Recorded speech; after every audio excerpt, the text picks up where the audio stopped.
नमस्कार दोस्तों, हिंदी ज्ञान सागर में आपका फिर से स्वागत है।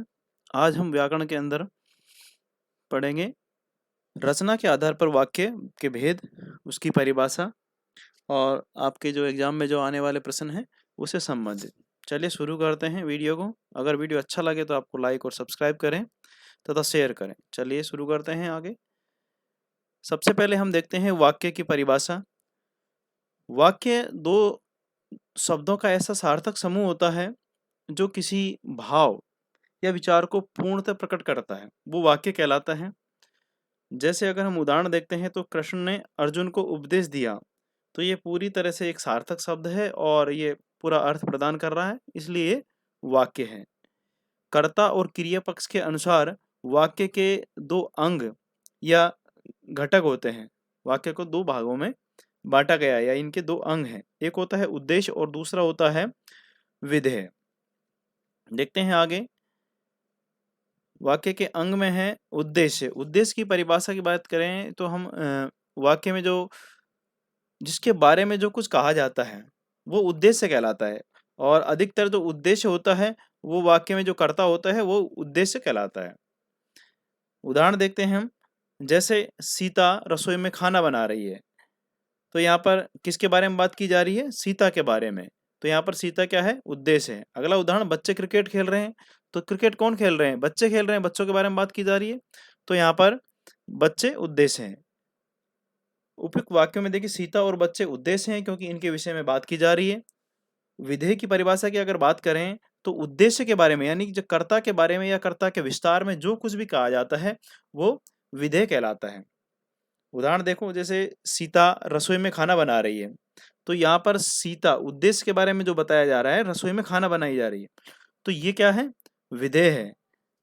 दूसरा उदाहरण था, बच्चे क्रिकेट खेल रहे हैं, तो यहाँ पर जो खेल रहे हैं बच्चे क्या कर रहे हैं? क्रिकेट खेल रहे हैं, तो ये क्या है? विधेय है। यहाँ पर उद्देश्य के बारे में बताया जा रहा है, उनका विस्तार, उद्देश्य का विस्तार है। ठीक है, तो यहाँ पर विधेय और उद्देश्य दोनों हो गए। अब वाक्यों को हम दो आधारों पर बांटते हैं, एक रचना के आधार पर बांटते हैं और दूसरा हम बांटते हैं अर्थ के आधार पर। अब देखिए इस सारणी के माध्यम से आप देख सकते हैं कि रचना के आधार पर तो हमने तीन भागों में बांटा है, सरल वाक्य, संयुक्त वाक्य और मिश्र वाक्य। अर्थ के आधार पर हम बात करते हैं तो अर्थ के आधार पर 8 भागों में बांटा गया है, जिनके बारे में हमने पिछली कक्षा में बात की है, 9th क्लास में हमने पढ़े हैं। आगे देखिए, ये रचना के आधार पर हम पढ़ेंगे इस बार, क्योंकि हम अर्थ के आधार पर पढ़ चुके हैं पहले। रचना के आधार पर 3 भेद होते हैं, सरल वाक्य, संयुक्त वाक्य और मिश्र वाक्य। सबसे पहले देखते हैं सरल वाक्य। सरल वाक्य की परिभाषा की अगर बात करें तो जिस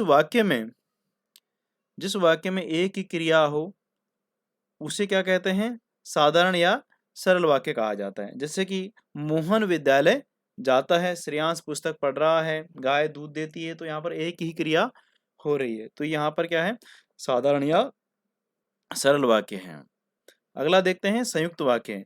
संयुक्त वाक्य देखिए, यहाँ पर जब दो या दो से अधिक सरल वाक्य या साधारण वाक्य किसी समानाधिकरण योजक चिन्ह या समुच्चय बोधक योजक चिन्ह जैसे कि देखिए यहाँ पर और, एवं, तथा, अथवा, लेकिन, किंतु, परंतु आदि से ये सेंटेंस जुड़े रहते हैं, उनको हम क्या कहते हैं? संयुक्त वाक्य कहलाते हैं।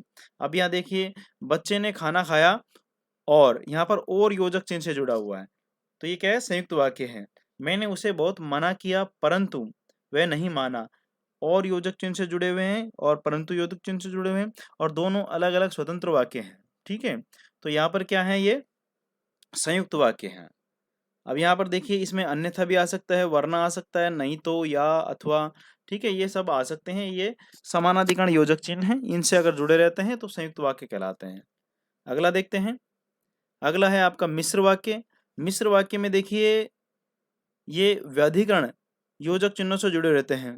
व्यधिकरण व्यधिकरण कौन कौन से हैं? देखिए, जब दो या दो से अधिक सरल वाक्य या संयुक्त वाक्य किसी योजक, व्यधिकरण योजक से, जैसे यदि, तो, जैसा, वैसा, क्योंकि, इसलिए, क्योंकि और इसलिए एक साथ आ जाते हैं ना, तो ये मिश्र वाक्य में होता है, और इसलिए अकेला आता है तो ये आपका संयुक्त वाक्य में चले जाता है। यद्यपि, तथापि, कि, आदि इसमें आते हैं, से जुड़े होते हैं, ये सब क्या होते हैं? मिश्र वाक्य कहलाते हैं। उदाहरण देखते हैं इसमें। ऐसे वाक्यों में एक प्रधान उपवाक्य होता है और एक या एक से अधिक इसके अंदर क्या होते हैं? आश्रित उपवाक्य भी होते हैं। एक मेन होता है और बाकी उसके ऊपर आश्रित उपवाक्य होते हैं। यदि अधिक दौड़ोगे तो थक जाओगे। यद्यपि मैंने उसे मनाया तथापि नहीं माना। जैसा काम करोगे वैसा फल मिलेगा। यहाँ पर ये इसके उदाहरण हैं। क्षितिज ने बताया कि, अब यहाँ पर जो आगे वाले शब्द हैं ये क्या हैं? आपके प्रधान उपवाक्य हैं और ये कि इससे जुड़ा हुआ है, और ये इसके बाद वाला कि पटना जाएगा ये आश्रित उपवाक्य है। ठीक है, ऐसे ही ऊपर रहेगा। मिश्र वाक्य के दो भेद होते हैं, एक होता है प्रधान उपवाक्य और दूसरा होता है आश्रित उपवाक्य। देखते हैं, आइए। प्रधान उपवाक्य किसी वाक्य में जो उपवाक्य किसी पर आश्रित नहीं होता है, यानी कि अपने आप में ही क्या होते हैं? स्वतंत्र होते हैं वो, और उसकी एक मुख्य क्रिया होती है, वो मुख्य या प्रधान उपवाक्य कहलाते हैं। जैसे गांधी जी ने कहा कि सत्य बोलना चाहिए।